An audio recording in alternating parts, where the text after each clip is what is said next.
Vous savez que la Bible nous montre que la vie chrétienne commence par s'asseoir. Nous, on pense généralement que la vie chrétienne commence par faire des choses. Or, la Bible dit que nous sommes assis dans les lieux célestes avec Christ. Vous savez pourquoi nous sommes appelés à nous asseoir? Pour déjà contempler tout ce qui a été accompli par Jésus. Nous, on arrive, on veut faire. Et Jésus a dit, attends, assieds-toi, je vais te montrer tout ce qui est déjà fait et que tu dois simplement saisir par la foi. Et ça, c'est une réalité spirituelle dans laquelle nous voulons entrer. Comment vont vos émotions?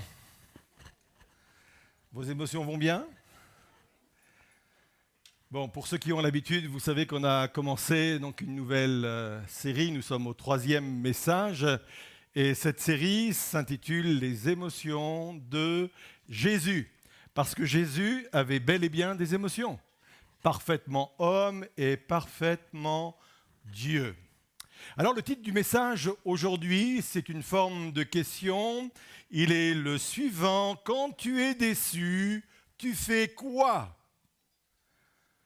Tu boudes? T'envoies tout balader? Tu rentres dans ta coquille? Tu te victimises? Tu te lamentes? Tu fais quoi? Ça vous intéresse d'avoir une approche de réponse? Je pense que si on pose la question, c'est au moins pour essayer d'avoir une réponse. On va donc parler, comme émotion, de la déception.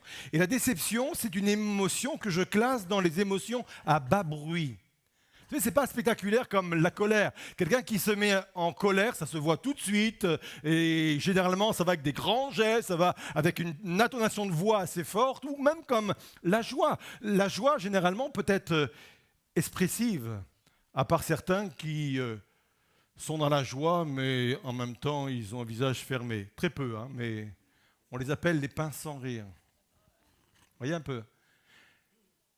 La déception, c'est une émotion silencieuse, mais à laquelle il faut s'intéresser parce qu'elle peut faire beaucoup de dégâts.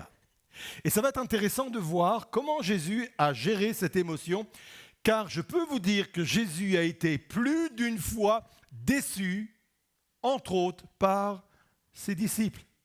Jésus a été confronté à l'immaturité de ses disciples. À un moment donné, Jésus va leur parler de choses sérieuses. Il va leur parler de souffrance, il va leur parler de sacrifice. Et vous savez de quoi discutent les disciples? C'est qui le meilleur d'entre nous? C'est qui le plus grand d'entre nous? Et à ce moment-là, et on le voit un peu dans les passages qui suivent et les versets qui suivent, Jésus a été déçu par l'immaturité de son équipe. Il a pu être aussi déçu par la lenteur spirituelle à comprendre, à réaliser les choses. Jésus a fait 2 multiplications des pains. Une confrontée à 5000 familles et une autre à 4000 familles. Et il n'y a pas beaucoup de temps qui ont séparé ces 2 multiplications des pains et des poissons. Et voilà que Jésus se retrouve face à une foule. Il vient d'accomplir une première multiplication il y a quelques semaines. Et à la fin de la journée, les disciples se disent « Mais comment on va faire pour nourrir toute cette foule ?» Jésus se dit « Mais vous n'avez pas compris encore ? Vous ne êtes pas imprégné de ce qu'on a vécu il y a quelques semaines, cette première multiplication. Vous ne pensez pas que je suis capable de reproduire la même chose. » Il a été confronté à leur mauvaise foi, il a été confronté à leur manque de résilience. Vous n'êtes même pas capable, j'ai besoin de vous, vous n'êtes pas capable de tenir au moins 1 heure en prière pour me soutenir dans ce moment si difficile. Et je pourrais multiplier, bien entendu, les exemples. Jésus a été confronté, lui aussi, à de la déception. Donc la question ce matin n'est pas « est-ce que je vais être déçu ?» Je pense qu'on a tous la réponse. Mais la question est davantage « comment parfois éviter la déception ou la gérer quand elle arrive ?» Alors, avant de développer tout cela et de répondre à cette question, on va d'abord se mettre d'accord sur ce qu'on entend par déception. C'est proche de la frustration, mais la déception, c'est ça. La déception est l'écart entre ce que j'attendais et ce qui s'est réellement produit. C'est une dépression. Vous savez, ça me fait penser parfois à des dépressions atmosphériques. Quand il y a une dépression, ça génère de l'orage, ça génère de les tempêtes. Et quand dans nos esprits, il y a ce type de déception, qu'il y a un écart entre ce que j'attendais et ce qui se produit réellement, il y a comme de l'orage parfois et de la tempête en nous. Une autre définition ? La déception est une tristesse parce que c'est lié à cela. Ça produit d'autres émotions liées à une attente non satisfaite. Et une troisième définition, ça concerne les personnes. La déception naît quand la réalité d'une personne ne correspond pas à l'image que j'avais construite d'elle. Donc c'est sur cette base-là que nous allons répondre à cette question: comment éviter la déception ou la gérer quand elle arrive? Première réponse, planifier des amortisseurs réalistes. Jésus a toujours aimé les autres. Vous le voyez dans les évangiles, c'est vraiment un amour qui est démontré, mais Jésus n'a jamais aimé d'une façon naïve. Et c'est ça, son équilibre émotionnel. Et il y a un passage qui vient vraiment étayer cela, appuyer cela fortement. C'est celui qu'on trouve dans l'évangile de Jean au chapitre 22 et verset 24. Il est dit ceci: pendant que Jésus était à Jérusalem, à la fête de la Pâque, beaucoup mirent leur foi en son nom à la vue des signes qu'il produisait. Bref, la foule est là, ils sont impressionnés par le ministère de Jésus. Il y a un emballement général, il y a une popularité montante. On aurait été en 2026, on aurait vu sur les réseaux sociaux la campagne d'évangélisation de Jésus. Bref, il a devant lui une foule qui se réjouit, une foule enthousiaste, une foule qui crie tellement elle est contente de voir ce qu'elle voit. Mais Jésus, lui, ne se fiait pas à eux. Parce qu'il les connaissait tous et parce qu'il n'avait pas besoin qu'on lui présente un témoignage de l'homme, de l'être humain. Lui-même connaissait ce qui était dans l'être humain. Et ne pensez pas que c'est du mépris de la part du Seigneur Jésus. C'est uniquement de la lucidité. Jésus connaissait parfaitement que l'homme pouvait être enthousiaste pour certaines choses et il savait très bien que quelques heures, voire quelques jours ensuite, ces hommes ou ces personnes pouvaient lâcher cet enthousiasme. On a connu des gens autour de nous motivés, on a connu des gens dire « Waouh, super !» et quelques heures et quelques jours après, la motivation n'était plus là. Jésus connaissait également la fragilité de l'engagement. Il sait qu'un engagement peut être sincère et en même temps fragile. Bref, il connaît la nature humaine. Il sait de quoi nous sommes faits. Jésus intègre l'imperfection comme une donnée normale, pas comme une surprise. C'est pour cela, et c'est cela, mettre en place des amortisseurs réalistes. Il avait une vision réaliste des autres. Il avait une vision réaliste des hommes en général. Il faut que nous arrivions à ça. Il faut apprendre à ne pas vivre dans l'illusion que les gens vont toujours bien répondre. Il faut apprendre à ne pas vivre dans l'illusion que les gens vont toujours bien se tenir, bien choisir et rester contents. Alors, ce n'est pas une posture cynique, vous savez, le fameux, de toute façon, tous pourris. Hein? Ni les gens sont décevants, donc voilà, je ne m'attends plus à rien. Non, Jésus n'est pas du tout dans cette posture-là. Jésus ne voulait pas idéaliser les personnes pour une seule raison, pour un seul but, pouvoir les aimer jusqu'au bout. Et là, on touche un domaine extrêmement puissant.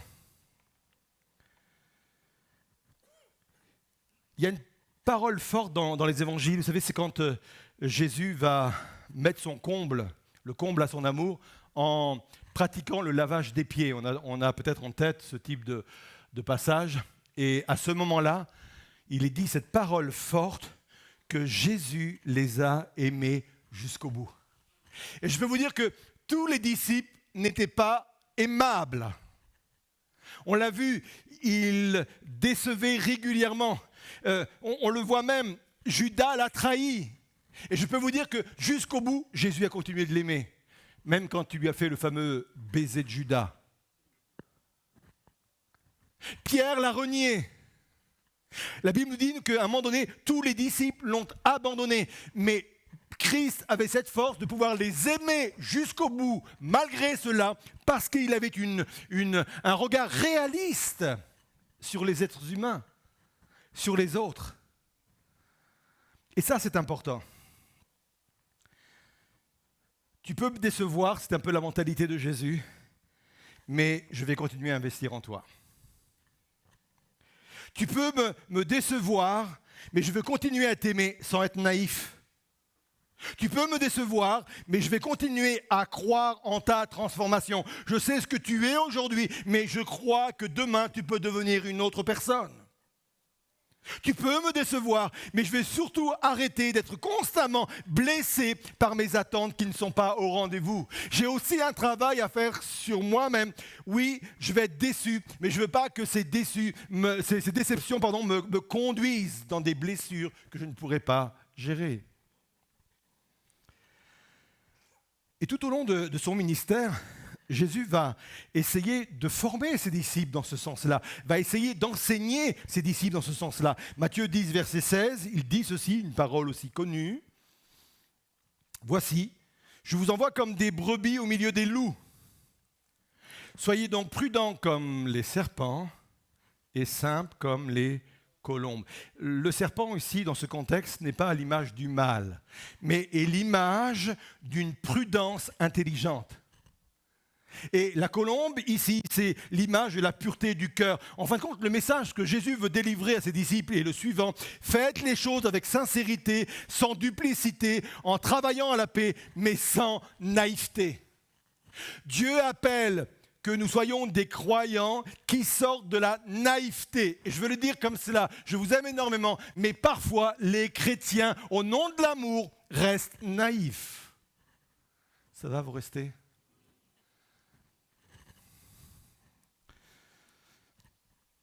Ça, c'est la première réponse, donc. Il faut mettre en place, planifier des amortisseurs réalistes. Seconde réponse, savoir réviser nos attentes. C'est quoi réviser nos attentes ? C'est passer de mes scénarios à la volonté de Dieu. Dieu ne nous appelle pas à une vie au rabais, mais il ne valide pas non plus toutes nos projections. Et parfois, nos imaginations sont fertiles.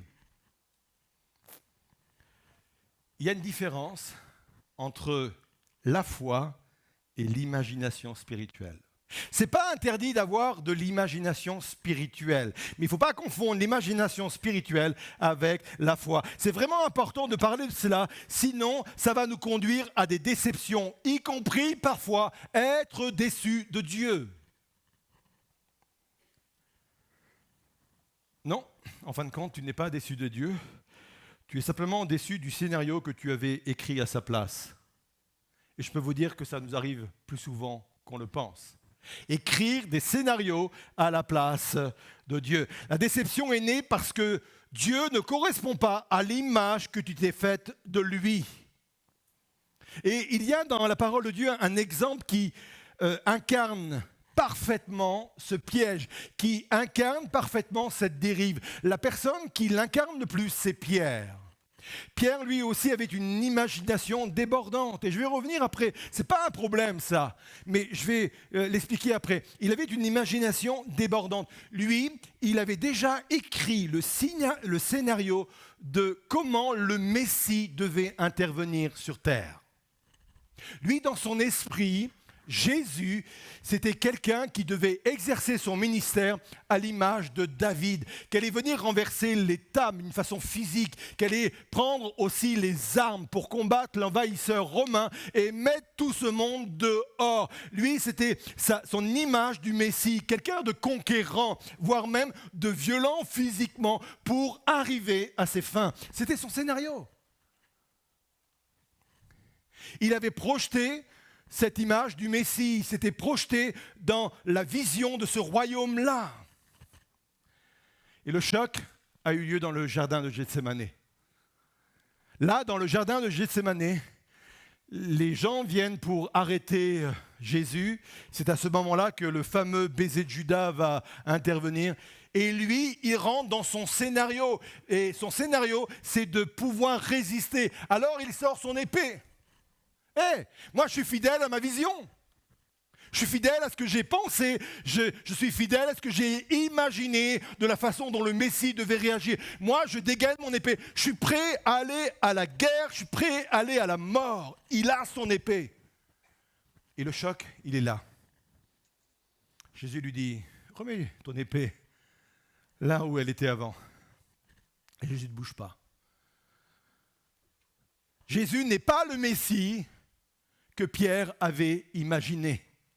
Le scénario ne se passe pas comme Pierre l'avait imaginé. Jésus ne dit rien, Jésus ne se bat pas, Jésus ne résiste pas, Jésus se laisse arrêter, Jésus se laisse emporter, Jésus se laisse condamner. Et là, Pierre ne comprend pas, il est déçu. Et quand j'intègre cette réalité, j'interprète le reniement de Pierre d'une autre façon. Et si Pierre n'avait pas renié Jésus par peur, mais par déception? À 3 reprises, des personnes sont venues le voir en disant « Mais Pierre, tu faisais partie de la bande, toi aussi tu étais disciple de Jésus. » Et à 3 reprises, il dit « Je ne connais pas cet homme. » Et si ce n'était pas par peur, mais par déception, si au travers de cette expression « je ne connais pas cet homme », il voulait dire « je ne reconnais pas ce Messie-là ». Ce n'est pas l'homme que j'avais imaginé. Ce n'est pas le Messie qui faisait partie de mon scénario. Il ne réagit pas comme je l'avais imaginé. Et il n'exerce pas son ministère comme je l'avais projeté. Et là, ça change tout. Ça change tout. On n'est plus du tout dans le même fonctionnement.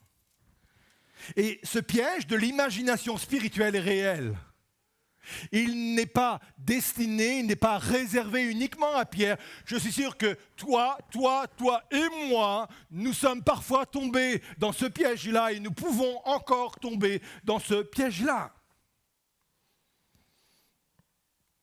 Nous avons tendance à projeter sur Dieu nos propres modèles, notre propre imagination.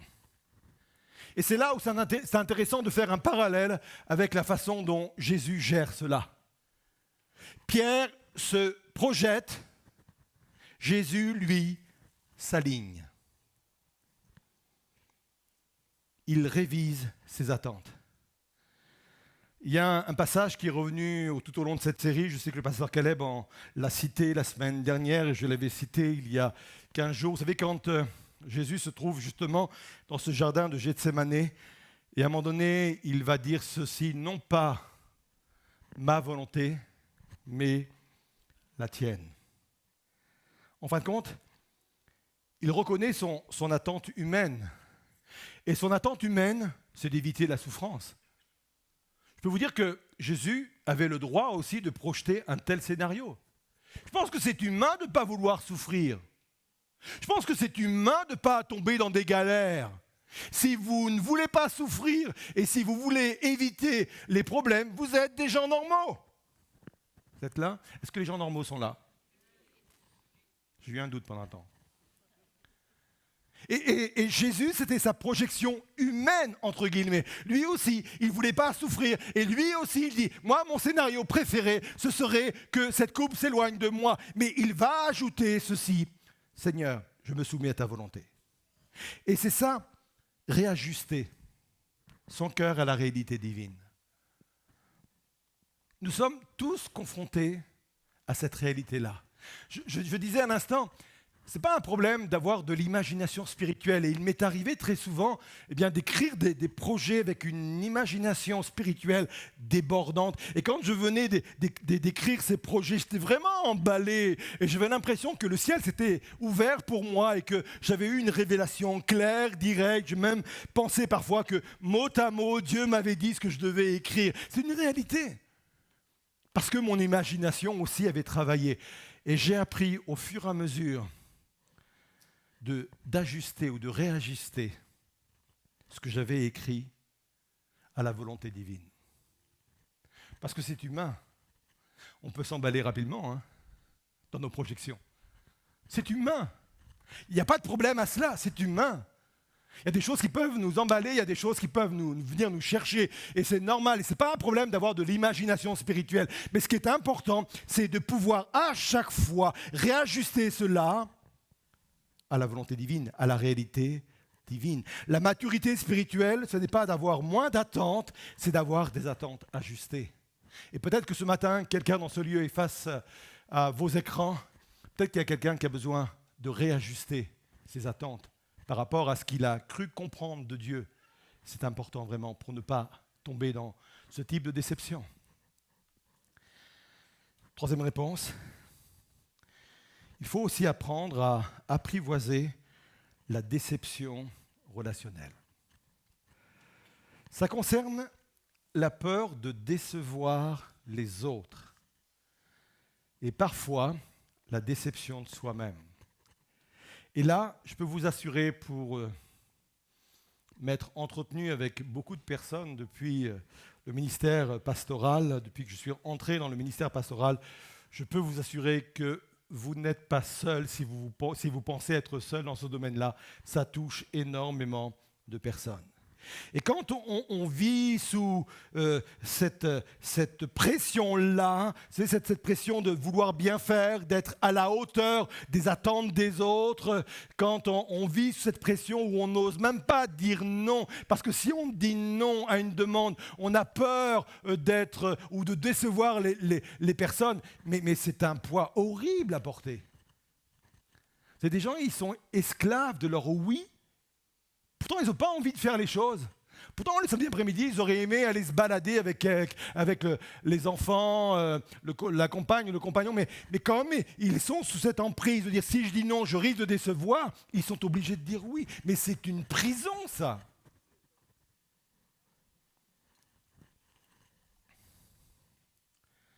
Le pire, c'est quand, malgré tous nos efforts, on échoue. Et là, la déception ne vient plus des autres, mais elle vient de nous-mêmes. Et cette forme-là est redoutable, parce qu'elle ne touche pas seulement à ce qu'on fait, elle touche qui on pense être.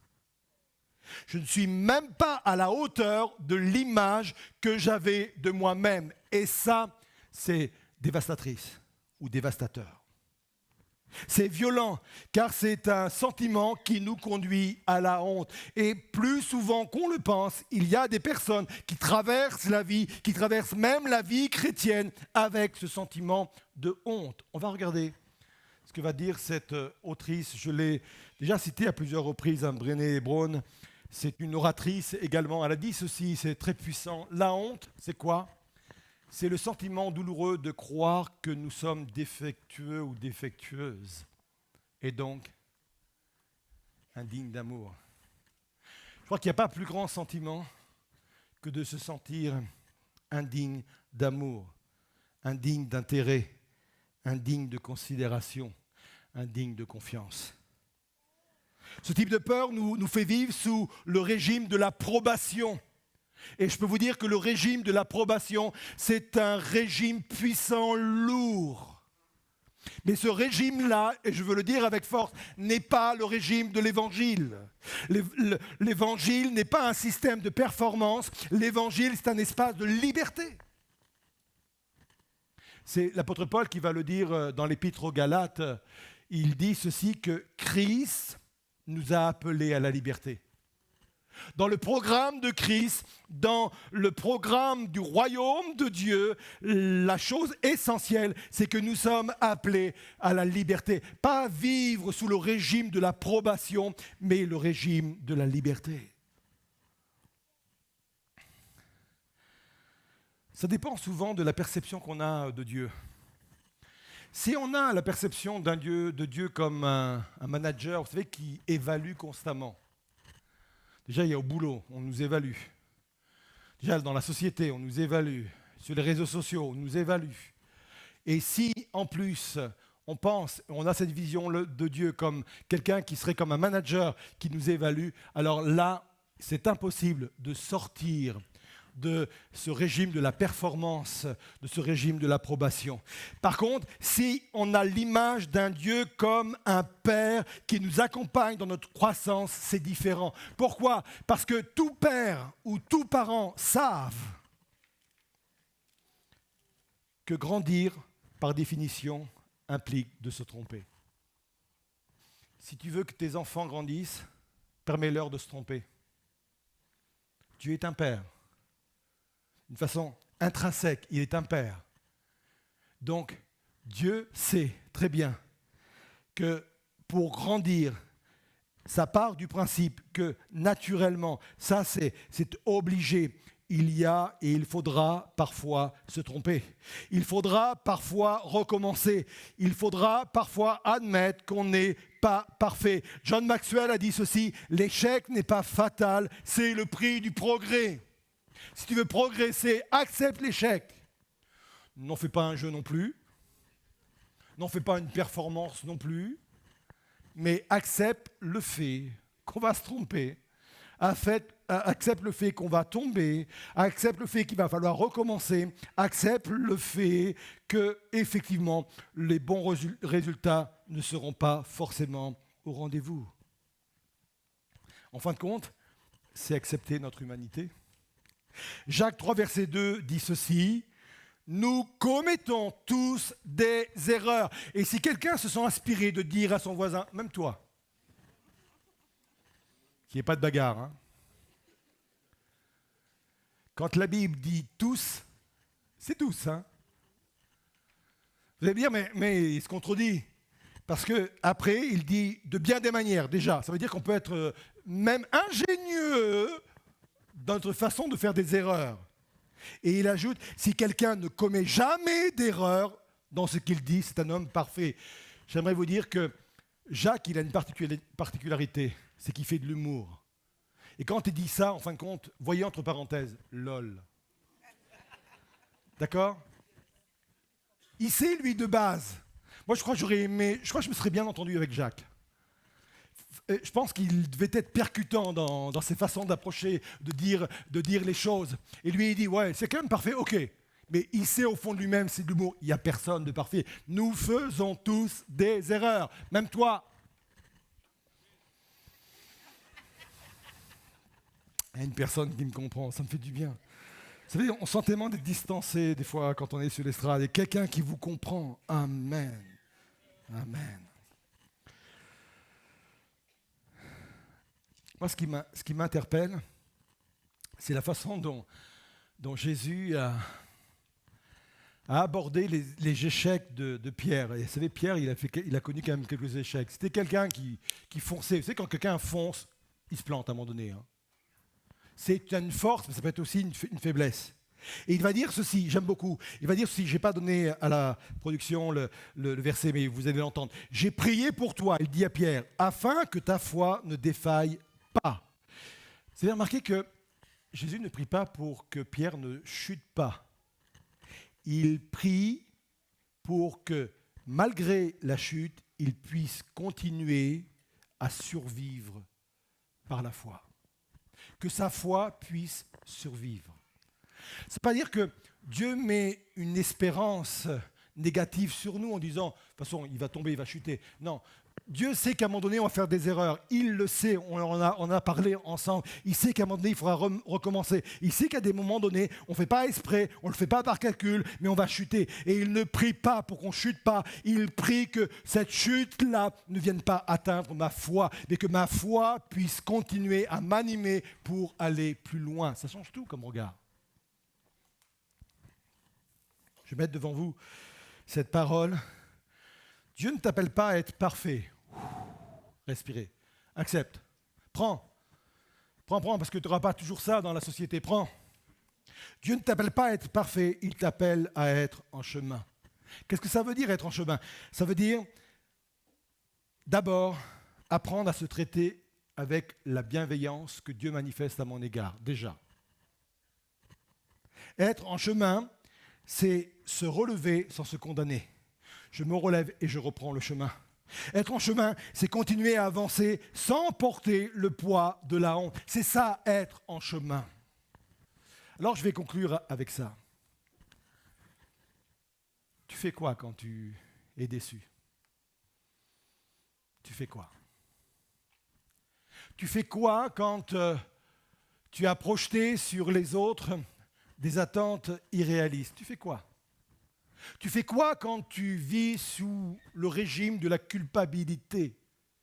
Je crois qu'il y a des parents qui ont mis sur leurs enfants des attentes irréalistes. Je crois qu'il y a des enfants qui ont mis même sur leurs parents des attentes irréalistes. Je crois qu'il y a des collègues, il y a des supérieurs ici hiérarchiques, il y a des leaders ici qui ont mis des attentes irréalistes sur d'autres. Ce sont de véritables poids, pour ne pas dire des prisons. Dieu nous appelle à la liberté. Dieu nous appelle à la liberté. Je suis convaincu qu'il y a des personnes qui aujourd'hui refusent certains projets parce qu'ils sont déçus de la façon dont le dernier projet s'est passé. Il y a des personnes qui aujourd'hui refusent de se lancer dans des relations, même amoureuses, parce que la dernière déception, a été catastrophique. Et je pourrais multiplier les exemples. J'aimerais vous dire que la déception est vraiment une émotion à bas bruit, mais c'est une émotion qui vient me chercher, qui vient me détruire et qui vient parfois saper ma foi. Je peux être déçu de moi. Je peux être déçu de moi parce qu'on a mis sur ma vie une telle attente que moi-même j'ai incarné ce type d'attente. Ça peut venir de mon enfance parce que peut-être régulièrement dans mon enfance, mes parents attendaient tellement de choses de moi que je pensais moi être réaliste et à chaque fois je suis tombé à côté parce que justement c'était irréaliste. Et je peux continuer ma vie en pensant cela et je peux être déçu de moi. La déception fait partie du programme de Dieu. La déception, ou sortir de la déception, ou vaincre la déception, ou réagir face aux éventuelles et futures déceptions, fait partie du programme du royaume de Dieu. Comment je peux vivre cette réalité dans ma vie? Comment la déception peut finir pour ne pas continuer à me dominer dans ma vie? Comment c'est possible? Jésus nous l'a démontré. Je ne vais pas reprendre les 3 points, vous aurez l'occasion d'y retourner sur nos chaînes YouTube. Mais je voudrais qu'on puisse vivre une guérison émotionnelle ce matin par rapport à ce sujet. Je vous invite à vous lever à votre place.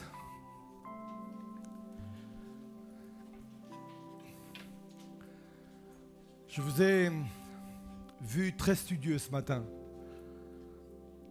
pendant cette prédication. Je vous ai senti très à l'écoute par rapport à cette situation, par rapport à cette thématique. Parce que je crois que la déception touche plus de personnes qu'on le pense. Peut-être que toi-même, tu as été déçu de quelqu'un. Peut-être que toi-même, tu as été déçu d'une situation. Peut-être que toi-même, tu as été déçu d'un projet. Et tu es resté bloqué dans cette déception. Cette déception t'empêche à nouveau d'aller voir les mêmes personnes ou de retourner vers les mêmes projets ou des projets similaires. Peut-être que tu vis avec l'idée que de toute façon, quoi que tu fasses, tu vas décevoir. Que tu n'es pas à la hauteur de ce que les gens attendent de toi. Tu n'es pas à la hauteur du cercle de tes amis, de ton cercle d'amis. Tu n'es pas à la hauteur de tes supérieurs, tu n'es pas à la hauteur de tes collègues, tu n'es même pas à la hauteur de tes parents, à la hauteur de leurs attentes. Libère-toi. Libère-toi de cette émotion-là, libère-toi. Peut-être que toi-même, tu es déçu de toi-même. Accepte de manifester à ton égard la même bienveillance que Dieu te donne et t'accorde. Dieu est bienveillant et il veut que tu sois animé de la même bienveillance à ton égard. C'est libérateur. Et là, pendant que le groupe de louanges va nous introduire dans un chant qui va nous amener à proclamer la victoire de Christ sur tout ce qui se passe à l'intérieur de nous, je vais vous inviter à une démarche. On la propose régulièrement dans nos cultes et à la fin de nos prédications. Si quelqu'un veut vivre une guérison intérieure sur le plan émotionnel, venez sur le devant. Sortez de vos rangs, descendez du balcon et je prendrai un temps pour prier pour vous. Je prendrai un temps pour, dans le nom de Jésus, proclamer l'œuvre de la croix sur vos vies. Proclamer la libération, parce que c'est ce à quoi nous sommes appelés, la libération qui intervient par Christ. Approchez-vous.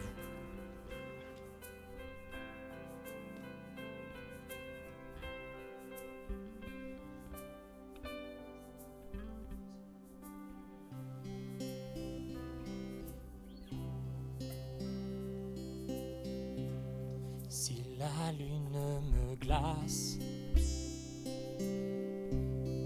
et le soleil menace,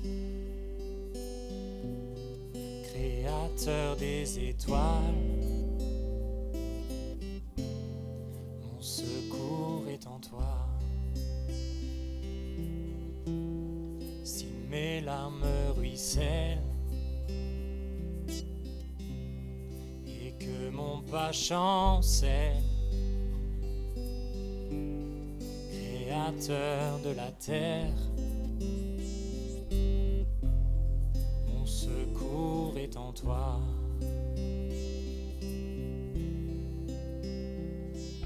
Je lève les yeux vers et au sommet. Toi seul est mon Dieu. Je proclamerai, toi seul est ma force, toi seul me restaure, mon secours est en toi.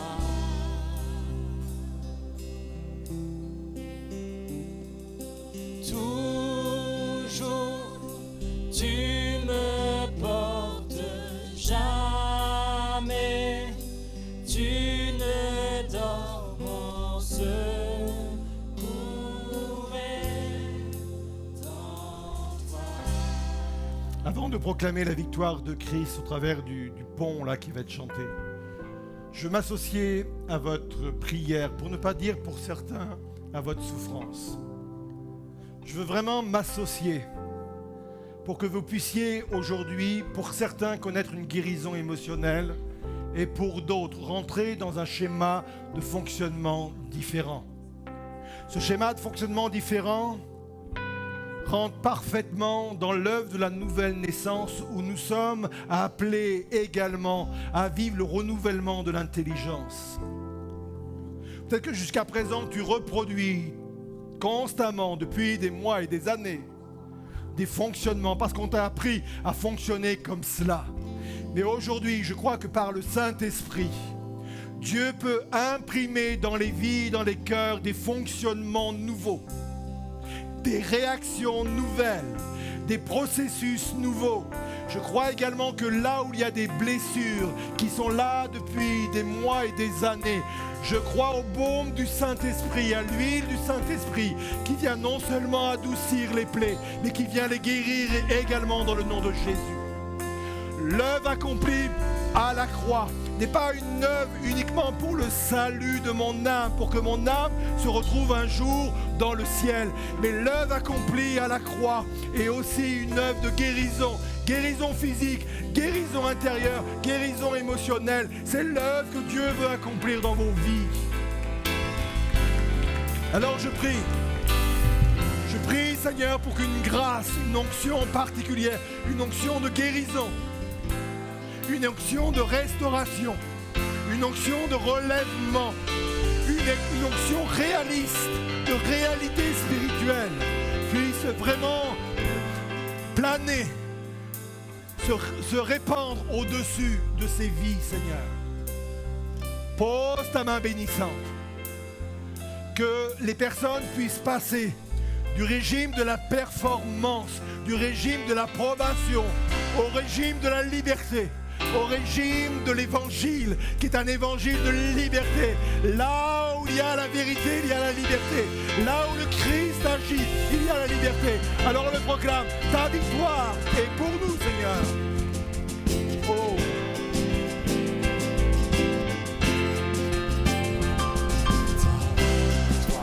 Mon espoir, ton chemin, mon destin, ton salut, mon refuge, tout est en toi, ta victoire. Mon espoir, ton chemin, On proclame, mon destin, ton salut, c'est une proclamation. mon refuge, tout est en toi.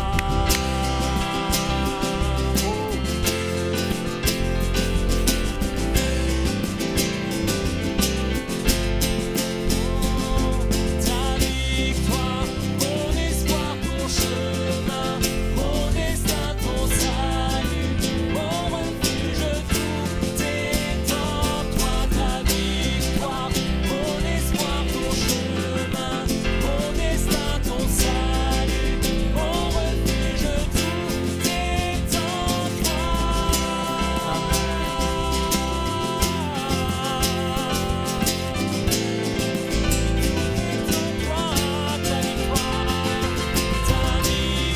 On le proclame, la victoire de Christ. C'est en toi, Seigneur.